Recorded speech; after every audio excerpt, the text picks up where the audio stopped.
Okay, in our last video, I showed you how I turned a cashew cheesy sauce into a nacho cheese and into a macaroni and cheese.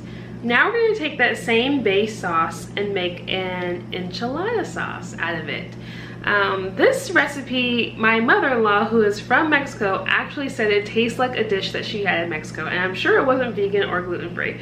So stay tuned as we make this recipe together.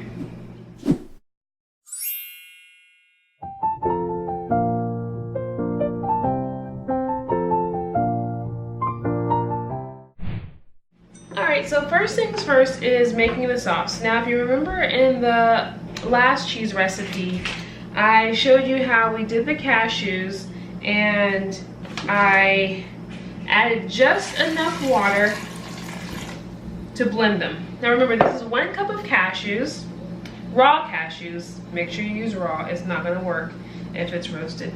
I just put enough water in there so that it blends the cashews. I'm going to use about a total of 4 cups of water, but for blending the cashews, you just want enough to cover it so that it blends really well. If you do not have a Vitamix, I would recommend soaking the nuts for 2 to 4 hours so that you can get it nice and soft.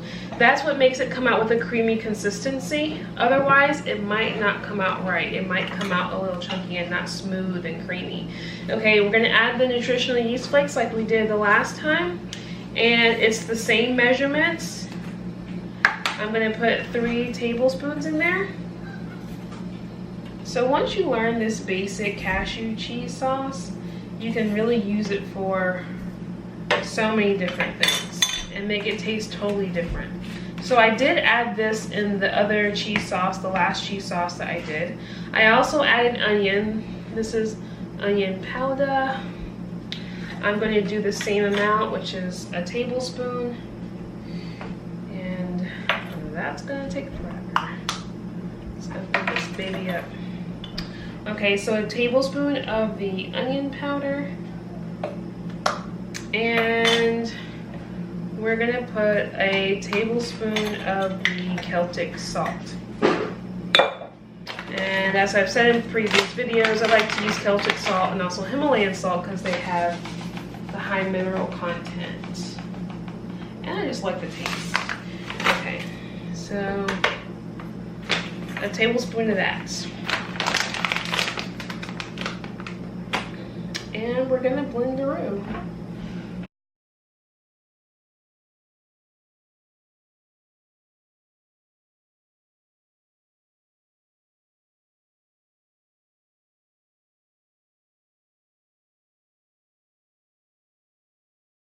Now you see this lemon sitting here all by itself? It's supposed to be in here. Just like in the last recipe, about 2 to 3 tablespoons. You can do it to taste, but really to me what makes things taste cheesy are the combination of lemon, yeast flakes, and salt. So that gives it that cheesy tang. Cheese is also salty. So you just want to make sure you have those 3 ingredients in there.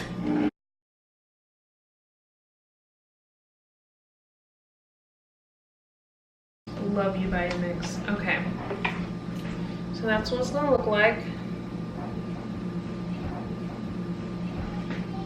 And I'm gonna pour that in there.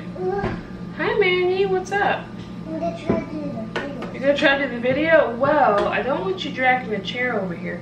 Give me a second and I'll get the chair for you. I'm gonna add some more water just to get the last bit of cheese sauce out of here.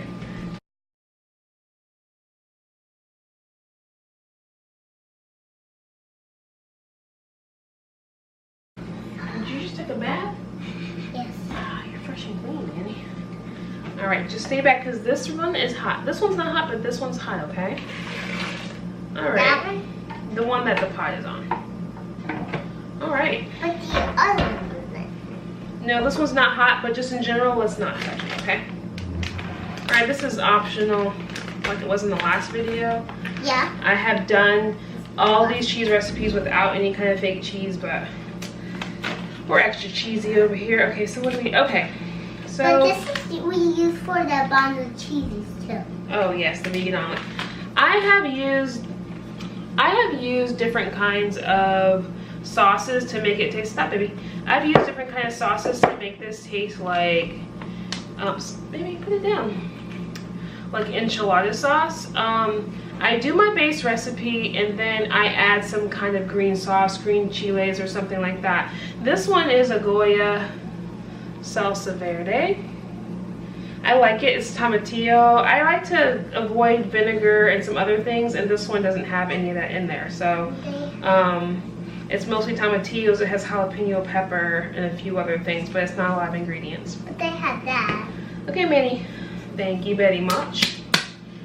All right, so I'm gonna pour this whole thing. You know what? Let me get you a little closer. Get a little closer to A little closer to you. Oh, you see that? What's that? Oh yeah, that's the rest of our stuff. Because actually, next we're gonna use this base recipe and make a fettuccine alfredo sauce. All right, so we're going to put this in there, the whole shebang. But I'm gonna look up. Oh, you want the camera to see you? They can see you. Look at your little face. I see you. I have to bend it down too. Oh, pobrecito, you have to bend it down. Okay, and so that is the enchilada sauce. You put the solids in there. No, we're gonna put that in when we layer it up on in the dish. So it's really like liquidy. Are you gonna put all of it in there? We'll see. You can help me do that part. I'm gonna layer it in this dish right here. Actually, I might want to get the smaller dish. Yeah, I'll use it. How about I so we're gonna let that simmer. So I'll do one, you do one. Okay, now we have this cheese sauce, this enchilada cheese sauce, right where we want it. It is... What is it blooping up? Blooping up? That's called boiling, yeah. It's getting thicker. See, now it's not so runny.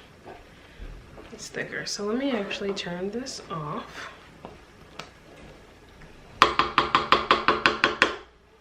Now... Look, it's thicker. Alright, can you see that? It's thicker. Yeah, I'm so smooth with the camera, right? Now we're gonna dump that. We're gonna dump the things in there. Wow. So we have our Pyrex dish. Put it back, baby. You gotta follow directions. Unless I tell you to do it, don't do it. Here, stand up straight. Get your belly all on the table. Okay, so with these tortillas, this is one of those transitional, like, better bad kind of things. I mean that because I lightly oiled these or fried these. I dipped them in hot oil, so I didn't like let them really deep fry for but like a second or two. It does help with the texture and taste. You can do it without using oil at all. You can just get the corn tortillas and you can layer them as I'm going to do here. So that's an option. What's your question? Are we gonna put the cheese in there too? Yes. That's good? Okay. So that's totally optional. So what I did with this is in hot grapeseed oil, I dipped it in there. Doop, doop, and then that was it. Okay. Right, Manny, I want you to get back and move your hands back off the table. Get your belly off the table because this is really, really hot. Okay. And I don't know if it's gonna work well, but I'm just gonna put some at the bottom. Manny, careful, baby. This is really, really hot. Okay. So then we're just gonna layer this. We're gonna put it like so. And you wanna do the cheese? You just took a bath. Does that count for your hands being clean or what? Yes. All right. Great. I'll dump the thing. Okay, you're not gonna dump it. I'll show you how I'm gonna do it, and then you can do it too. Okay? So, hands off because I don't want this to splatter and get you all. So with this, I like to make it really saucy because when it bakes, it does like dry up. So don't be shy with the sauce. Make it Betty saucy. I'm just gonna do a few layers. Why? Because I only have so much sauce. Okay, let me show you how I do it, and then you can do the next layer, okay? Get a little bit of cheese like this, and then I'm gonna sprinkle it like that. You do it like that? Mm-hmm. Didn't explain. All over in the corners, just make it, okay, you sprinkle the cheese.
No toques, okay?